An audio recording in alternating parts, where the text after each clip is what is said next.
careful when you hook an Annie, especially at level 6. If she has Tibbers available, you got to make sure that IU is separate from Trigo. If you pull the Annie near Trigo, Trigo is going to get popped.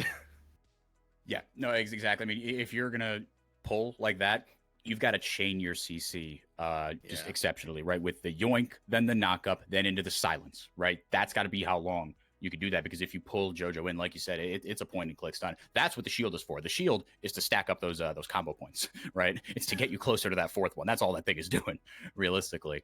But yeah, I mean, you want to yoink. I guess it is Brunsey and Ty, but I worry here a bit that look. Ty and Brunsey, they don't want to be all that close to fights. Maybe Brunsey initially, right, before he starts getting the resets, getting excited, getting that attack speed up. But once he's in rocket form, you shouldn't be getting hooked, period. Yeah, and for that matter, Brunsey shouldn't be trying to get that close anyways. You've got Goot who will run into you, FNB, Envy. We touched on the fact that this top side, it's great for setup for Sejuani stuns since they're all melee, but it also does mean that you'll be struggling to reach the Jinx, and Jinx has that range advantage, doesn't have to put herself in too much jeopardy to cut through the front line. And really, that's her job. The backline is not her problem. That's for Ty to try and burst down with those barrels. That's for Samus to try and get into the backline and pop people, maybe even the barrel from houses. We've seen AP Gragas does a surprising amount of bursts. Now, both junglers starting on the bot side of the map, so that's good for Furia because IU wants that lane isolated. The more junglers get in there, the more confusing it gets with the Blitzcrank. And as a Blitzcrank, you just want to hook either Brunsey or JoJo here. Fluxo, on the other hand, have to be a little bit careful. Brunsey and JoJo have to make sure they don't get hit, especially at level 2 when Blitzcrank gets that Power Fist. Yeah, the combo becomes so much more punishing. And with the Glacial Augment as well, it's pretty tough, right? Just to get out of that CC chain, especially at level 2, if you can combo everything down. It's really, really tough. But you see, even just based on the amount of charges of his support item that IU has, JoJo and Brunsey are putting the pressure on, right? Even before they hit level 2, he's still got 3 little, orbs floating around him. That means he has not been able to get up close to melee some minions, RMC. How's going in with the level advantage? We saw that from FNB up on the top side, hit level 2 immediately, went in with the Counter-Strike.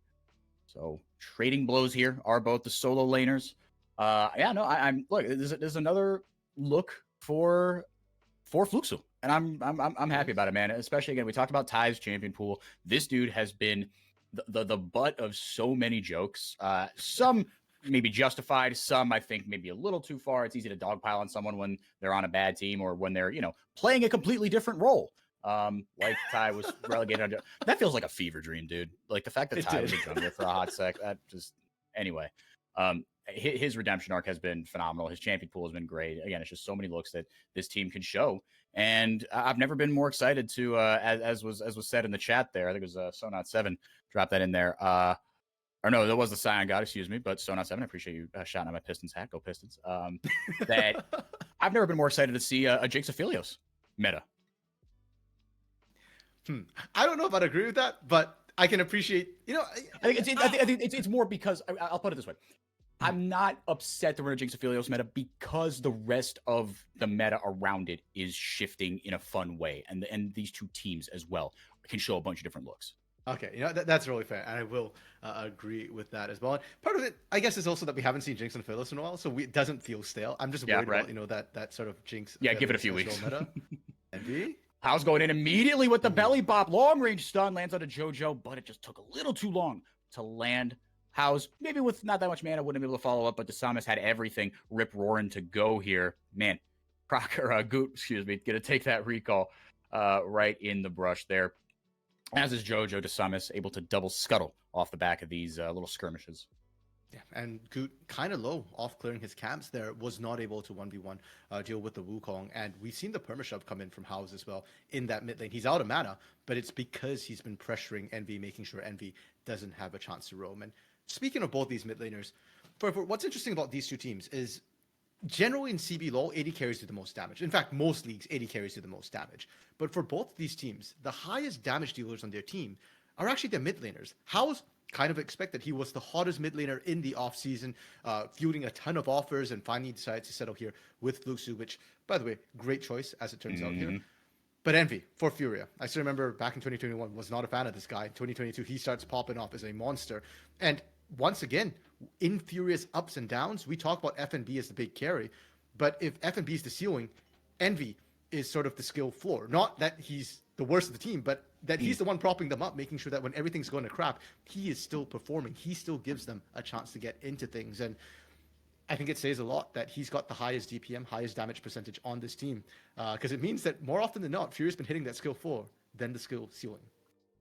Yeah, no, I appreciate that analysis. Yeah, it does feel like Envy has been pretty consistent, right? I mean, look, again, all things considered, because it hasn't been exactly rainbows and cupcakes here for Furia. Might get a little dicier in the bot lane, specifically Ayu using that power fist to dissuade Desamis. Trigo able to get the purple gun root off. Rocket grab immediately in. Brunsey taken a little bit lower. Desamis having a disengage here. Goose showing up to provide some backup. Both mid laners hitting level 6 into the mid lane.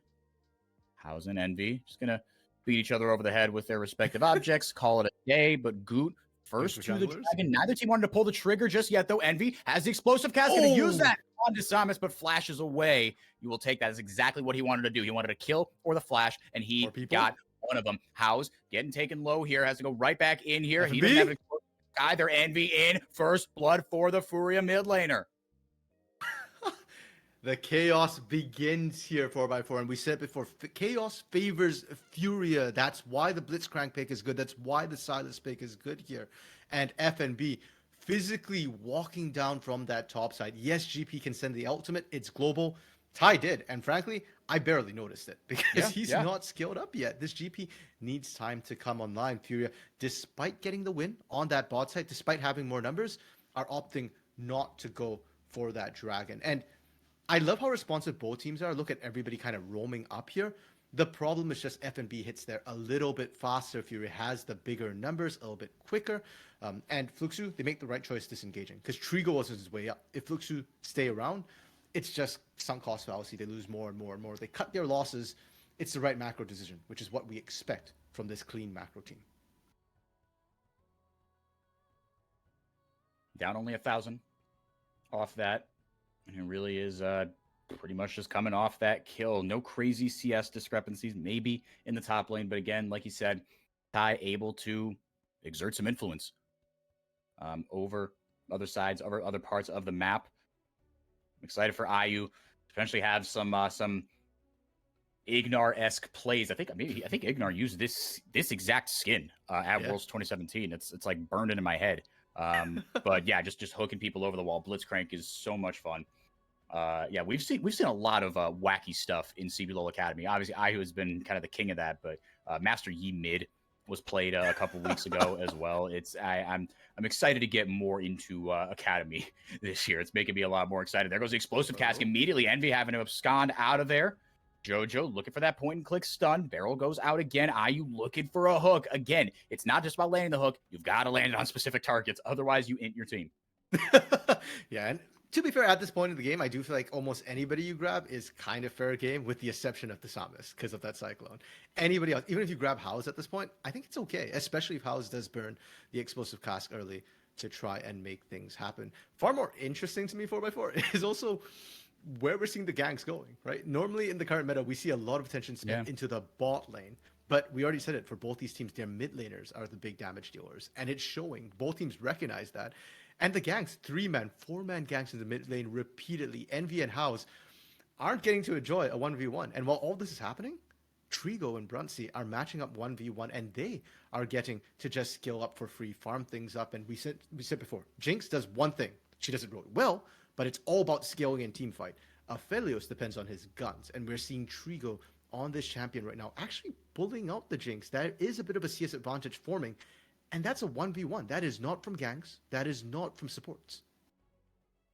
Yeah, I mean, the only attention we've seen paid, we saw one kind of a, little sliver of a gank and a bit of a counter gank, but I mean, we saw maybe a summoner blown, I think, right? But to your point, yeah, the attention has not been paid there, and probably speaks to, a bit of a broader shift in the meta, right? We've seen supports, fall in priority in drafts, partially because, you ban out all kind of the OPs initially. So we've seen that slide some.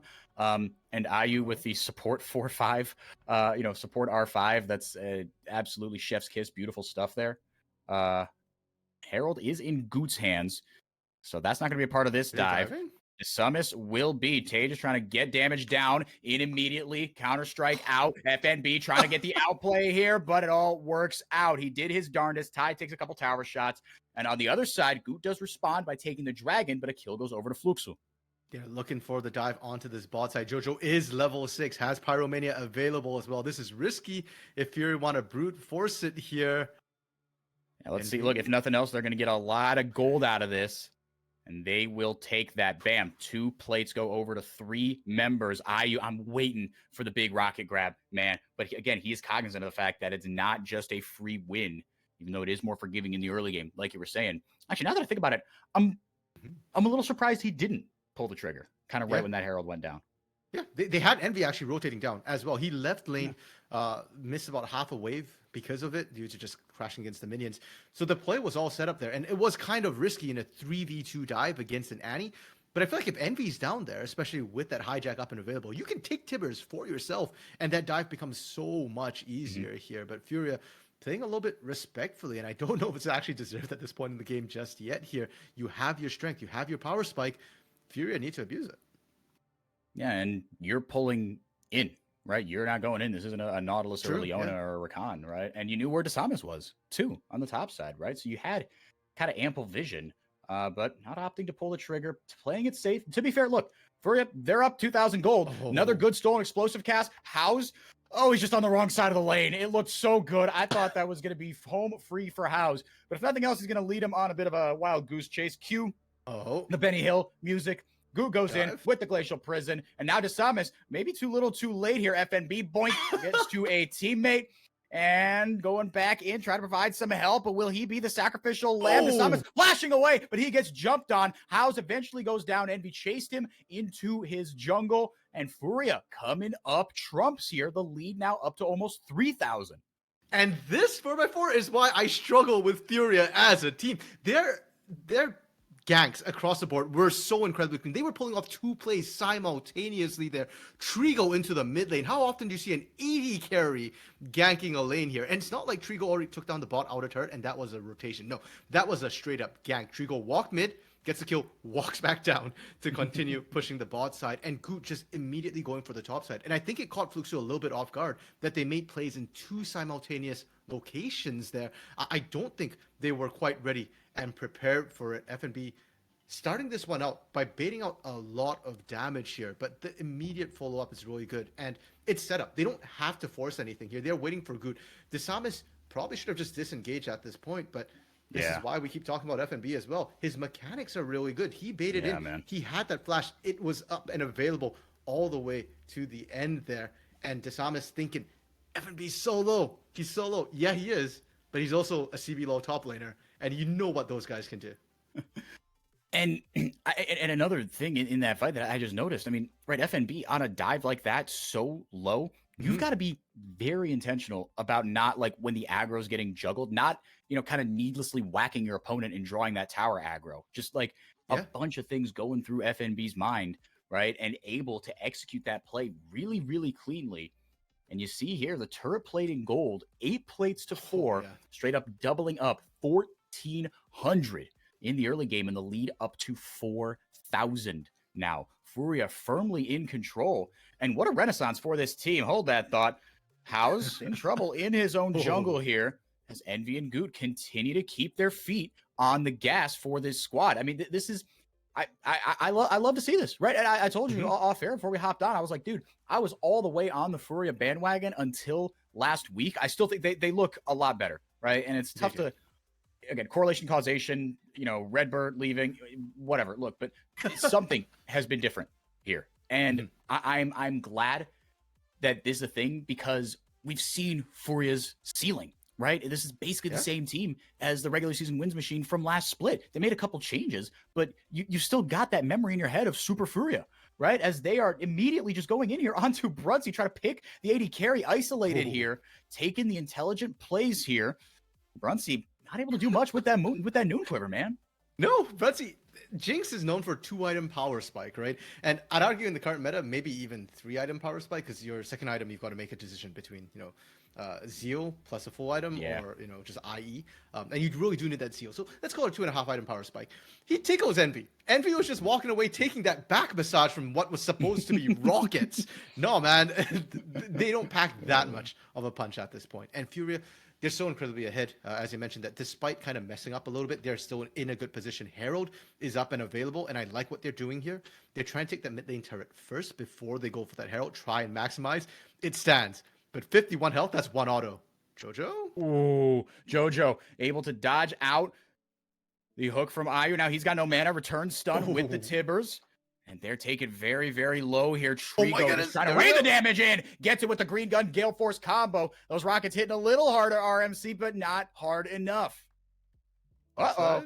How's it some trouble here? Killing spree for Envy. Man, where has this team been? I don't know. That's been my impression of all the sort of old powerhouses. Like, where's Lau been? Where's Pain been? Where's Furia been? Yeah, right here. These are like the top three teams. Yeah, these are the top three teams last split, and they are flying right now. Yeah, they were just waiting. They were waiting for playoff buff. Now, the big question, of course, is going to be where is Red? But that's a question for another game, 4x4. For now, Furia able to get that mid outer turret like we've been expecting. And I want to talk about House's build a little bit here, because House has gone Rod of Ages. This is not full AP Gragas. There's a little bit of tankiness here. And despite the tankiness, it's kind of not working. He's so far behind that you can see how easily Envy is just manhandling him right now.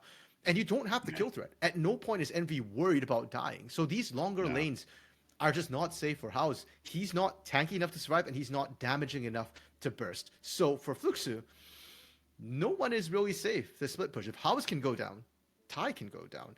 And Bruncy and Jojo are so squishy. We just got to see that mid lane. Furia, they have full control of the game. It's up to them how the rest of this plays out, how quickly they want to push the pace. Herald, still standing. That could be a go button for Furia. Yeah, they got to find ways to keep their feet on the gas. And Herald could be that, absolutely.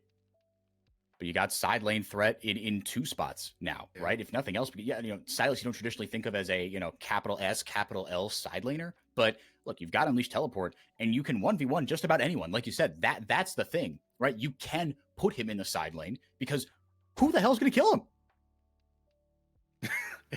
I'm looking. I'm not finding it out. I can't find him either. Same with FNB at this point too, right? Like, who's handling FNB? Since that gank into the top side, we've seen that Tai, the poke is not really effective to punish FNB, and with that Divine Sunder as well, he's healing up perfectly fine. So if Fluxo are behind in side lanes, your only sort of chance you have is to group up and fight.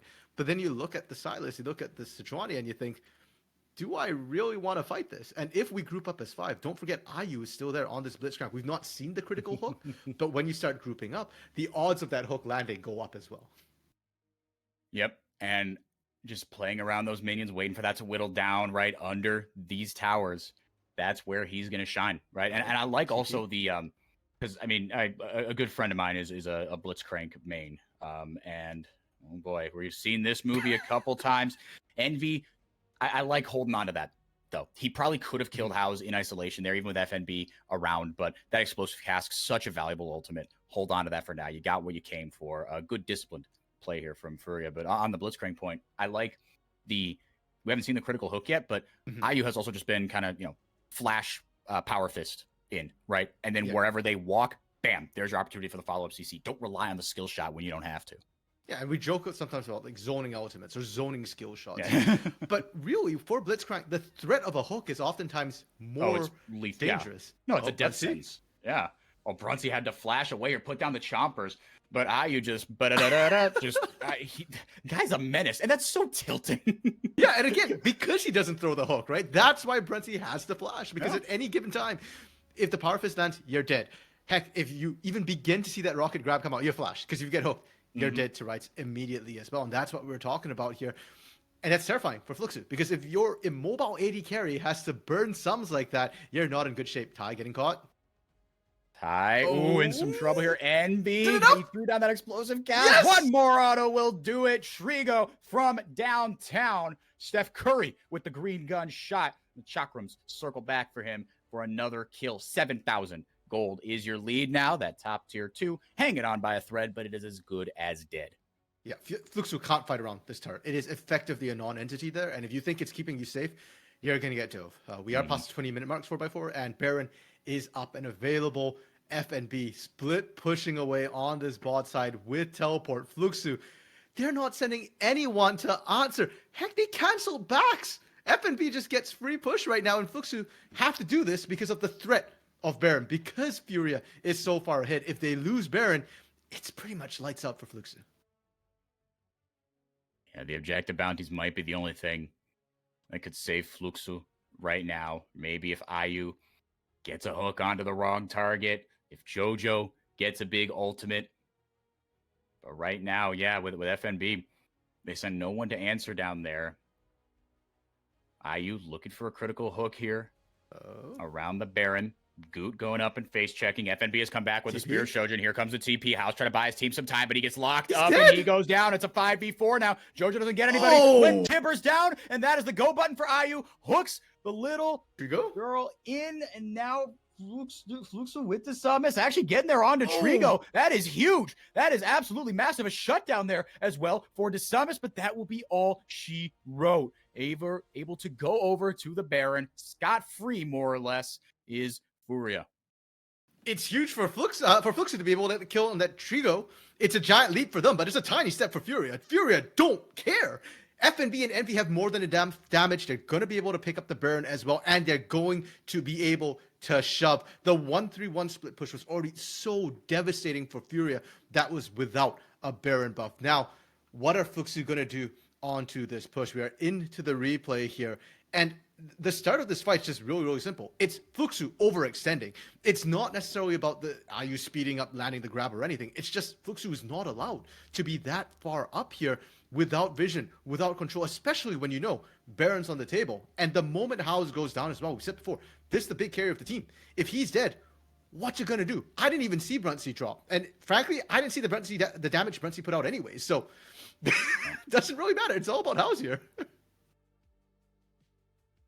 And yeah, no, he's it's tough because and just with that dead weight sitting in his inventory right now with that Tear of the Goddess, right? Like with the Rod of Ages, you need that damage to come online kind of right now, right? Because and it's tough because in theory it should be fine, right? Because DeSummis with the Divine Sunderer, okay, right? Bruntsea, yeah, you have to wait a little bit, but JoJo has really high base damage and big CC. Right. And then if you could just manage your mid game, okay, you can get to the late game. Trigo throws out the Moonlight Vigil for just so much effect here. 2 towers go down. FNB is free pushing in the bottom lane. My guy's playing Farming Simulator right now. Inhib down in the bottom lane. House trying to set something up. Tay lining up the barrels, but just to watch 3 of his teammates fall to Envy. Here come the Baroned up minions. We might get a sub 25-minute win here. The rest of the Fluxo squad didn't even get to play the game. They dropped to 9-6, and Furia pick up a huge, and I mean huge win over right now the best team in the country. Furia, man,